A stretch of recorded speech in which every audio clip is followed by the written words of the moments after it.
En yoghurt er blitt varm. Min yoghurt er blitt varm. Min yoghurt er blitt varm. Ja, hei. Nå er vi tilbake igjen. Live from Årstad videregående. Ja, men... Ja. Ha det bra. Hei alle sammen, nå er vi tilbake. Det var en fryktelig dametelefon. Hun skulle maste både ditten og datten og kontaktannonser på hun der. Hun er ikke helt god. Men ja. Det er jo salg nå for tiden. Ja, det er salg. Supersalg. Superprice. Ja, I'm very cheap, ja. Ja, 50% avslag på rabatten allerede. Ja, det er ikke så gale. Det er ikke gale, nei. Men Veronica, hvordan har det i dag vært så langt? Det har vært kjempebra. Det har det, ja. Ja da, jeg har fullført historien vår. Har du det? Nei, ikke helt, Det er men fantastisk bra. jeg prøvde i hvert fall. Ja. Men det er bedre enn ingenting. Ja, det Jeg skal vil jeg. alltid prøve, ja. Ja. Jeg vil gjerne fortelle en liten historie. I dag så var jeg på Esso. Det svindyre stedet alle steder. Og så kjøpte jeg noe så meget som en strawberry muffins. Jordbærmuffins. Og vet dere hva? Slik ser den ut. Nummer 1 jeg kjøpte denne, det var altså blåbærmuffinsen. Den var grønn. En blåbærmuffins som var grønn. Det synes jeg var bra. Ikke lør av meg. Men denne her, bare lukt på dette, hva? Lukt. Altså, det smaker kvalmende spy. Men vet hva som er inni her. Kanskje hvis man ser, så ser man alle... Altså, det skal ikke være... Ja. Ja, men over til noe annet da. Jo, ja. Nå kan du legge vekk denne muffinsen din. Uff. Ja. Ja. Altså med andre ord, ikke kjøp muffins her på Nei. Esso. Nei. Det var det som var... Det var det vi skulle frem til. Ja. Så men skal vi ha en ny historie? Ja, det Ja, synes det jeg. synes jeg jo. Ja, men skal du begynne denne Ja, gangen? jeg kan begynne. Det Hver en hund som måtte på do. og Han var veldig... snill. Nei. Jo, Ok. ja. Men Han gikk ut på terrassen og... dret. Uff da. Uff da! Nei. Jo, Nei. jo, Nei. nei, Nei. nei. Nei. Men ja, så var hunden ute på terrassen da. Og da, vet du, da kom det svær stygg ulv, og så tok han på ryggen. Ja, det er jo ikke bra. Nei, beføling skal vi ikke ha noe av. Nei, i hvert fall ikke med hund og ulv. Det kan jo bli litt Ja, det skummelt. kan bli litt veldig skummelt. Det kan bli sånn rrrruff. En gurruff.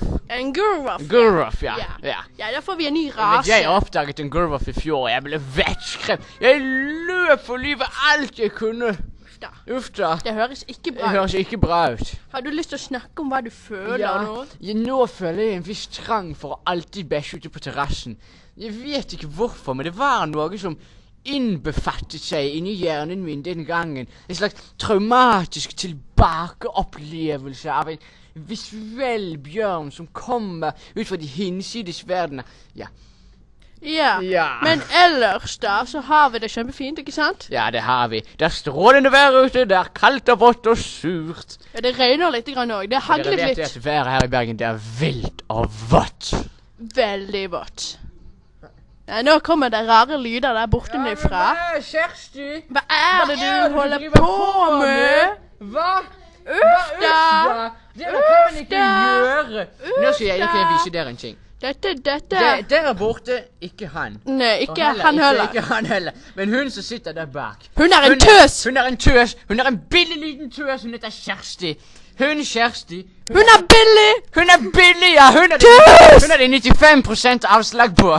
Ja, og så de der resterende 5%, de Ja. bare fjerner du fordi Og det hun er er rabatt. momsfri også. Ja, uten skatt. Ingen Ja. skattedrag. Hun er taxfree. Ja, gå på taxfree. Vi fant henne i Russland. Ja, hun lå på baren i trappen og ville skrek at noen måtte adoptere henne. Ja.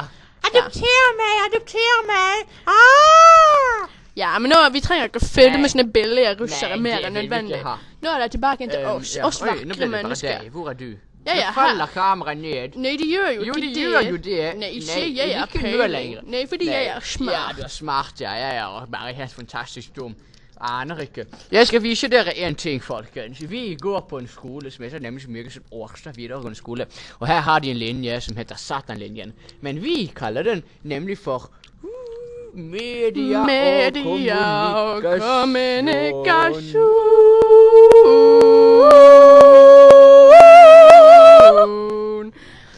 Og der, i den anledningen har vi tenkt å fremføre en liten sang for dere. Den heter In the Ghetto. Nej, skal vi det da? Ja. Er det så lurt? Det er det. Okay. Du må ta det mørkeste igjen, Lise. Ja, men da må dere bare spenne beltene Ja, godt spenn fast sikkerhetsbeltene, dere. For dette kommer til å bli Kraftig turbulens på denne turen her. Ja. Det kan vi bare love. Ja, vi må bare finne Ja. biten først. Ja, Aha.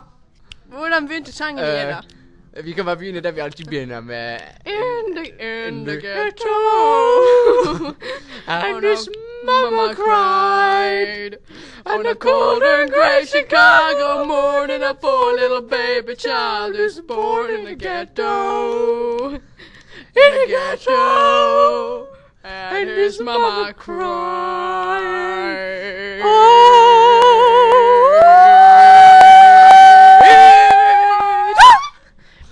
Takk for meg. Ja. Den ble skrevet av Madame Pommes frites i det forrige århundre. Ja, den er veldig populær i Norge. Det er en av de største hitene du kan finne. I hvert fall i Bergen.